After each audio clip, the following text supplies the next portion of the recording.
Chandrababu. TDP నేతలతో teleconference నిర్వహించిన CM దేశంలో సంఘ్ పరివార్ కుట్రలకు కేంద్రంగా మారిందని విమర్శించారు. ఆర్ఎస్ఎస్ కుట్రలను అమలు చేసే కేంద్రంగా బీజేపీ మారిందంటూ దుయ్యబట్టారు. అవినీతి చక్రవర్తి వైఎస్ జగన్ అంటూ విమర్శల వర్షం కురిపించారు చంద్రబాబు. అవినీతి పరులే అవినీతిపై పుస్తకాలు వేస్తున్నారన్నారు. జగన్ వల్ల ఎందరో జైలుకెళ్లారు, అవమానాలకు గురయ్యారని విమర్శించారు.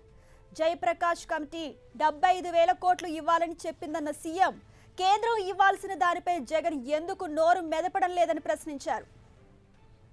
ఇదే విషయానికి సంబంధించి మరింత సమాచారం మా ప్రతినిధి రవిచంద్ అందిస్తారు. రవిచంద్, టీడీపీ అధినేత చంద్రబాబు ఆ పార్టీలోని క్రియాశీలక నేతలతో టెలికాన్ఫరెన్స్ నిర్వహించారు. ప్రతి వారం నిర్వహించే టెలికాన్ఫరెన్స్ లాగా ఇది కూడా తాజా రాజకీయ పరిణామాలన్నీ కూడా కేడర్ కి వివరించడం జరిగింది. ముఖ్యంగా దేశంలో సంఘ్ పరివార్ కుట్రల కేంద్రంగా మారింది. అక్కడ ఏదైతే కుట్ర చేస్తున్నారో అది ఈ కేంద్ర ప్రభుత్వం అమలు జరుగుతుందని కూడా చంద్రబాబు తీవ్రంగా విమర్శించాడు. రిజర్వేషన్ల విషయంలో కూడా కొంత అనుమానాలను లేవనెత్తాడు. అది స్వాగతించదగింది అయినప్పటికీ దేశంలో ఎస్సీ ఎస్టీల రిజర్వేషన్ల గండి కొడతామంటే మేము ఊరుకోమని కూడా చంద్రబాబు చెప్పడం జరిగింది. అదేవిధంగా ఆంధ్రప్రదేశ్ లో కూడా కాపు రిజర్వేషన్లకు సంబంధించి కూడా కేంద్ర ప్రభుత్వం త్వరగా అనుమతి ఇవ్వాల్సిన అవసరం కూడా ఉందని చెప్పారు. అదేవిధంగా వాల్మీకి బోయల్ని ఎస్టీల్లో చేర్చడంపై కూడా కేంద్ర ప్రభుత్వం తమ చొరవ చూపాలని చెప్పడం జరిగింది.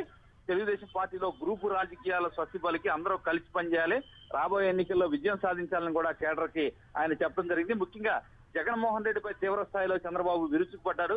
జగన్మోహన్ రెడ్డి అన్ని నీతులు చెప్తున్నారు, ఆయన అవినీతి చక్రవర్తి, ఆయన ఆధ్వర్యంలో రాష్ట్రంలో ఎంత అవినీతి చేశారో అందరికీ తెలుసు, ఆయన వల్ల ఎంతమంది నిజాయితీ గల అధికారులు జైలుకి వెళ్లారో కూడా అందరికీ తెలుసు అని కూడా ఆయన కేడర్ కి చెప్పడం జరిగింది. అదేవిధంగా జయప్రకాష్ నారాయణ కమిటీ 75,000 కోట్లు ఆంధ్రప్రదేశ్ కు రావాల్సి ఉందని ఒక నిజ నిర్ధారణ ద్వారా మాజీ అధికారులు తేల్చడం జరిగింది. ఎప్పటి నుంచో టీడీపీ చేస్తున్న ఆరోపణలకి ఇది సపోర్ట్ గా ఉంటుందని కూడా చంద్రబాబు చెప్తున్నారు. ఎందుకంటే ఎప్పటి నుంచో రాష్ట్ర విభజన తర్వాత ఆంధ్రప్రదేశ్ కు రావాల్సిన అన్ని ఫండ్స్ కావచ్చు, ఏదైతే కేంద్రం నుంచి రావాల్సినవి దాదాపు 90,000 కోట్ల పైన ఉంటాయని రాష్ట్ర ప్రభుత్వం చెప్పడం జరిగింది. ఈ నేపథ్యంలో జయప్రకాష్ నారాయణ ఆధ్వర్యంలో కమిటీ కూడా 75,000 కోట్ల ఇవ్వాల్సి ఉంది, కేంద్రం నుంచి రావాల్సి ఉందని చెప్పడంతో ఇది మనం చెప్పిన దానికి ఇది సపోర్ట్ గా ఉంటుందని కూడా చంద్రబాబు చెప్పడం జరిగింది. మరోవైపు టీడీపీ సభ్యత్వ కార్యక్రమం కూడా ఇప్పుడు వరకు 64 లక్షల సభ్యత్వం పూర్తయింది.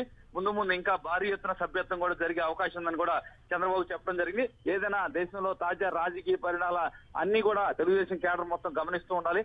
ఎప్పటికప్పుడు రాజకీయ వ్యవహారాలను తిప్పికొట్టాలి, ప్రతిపక్షాలు చేస్తున్న అసత్య ప్రచారాలని తిప్పికొట్టాలని కూడా కేడర్ కి చంద్రబాబు పిలుపునిచ్చారు. Right, thank you Ravichand.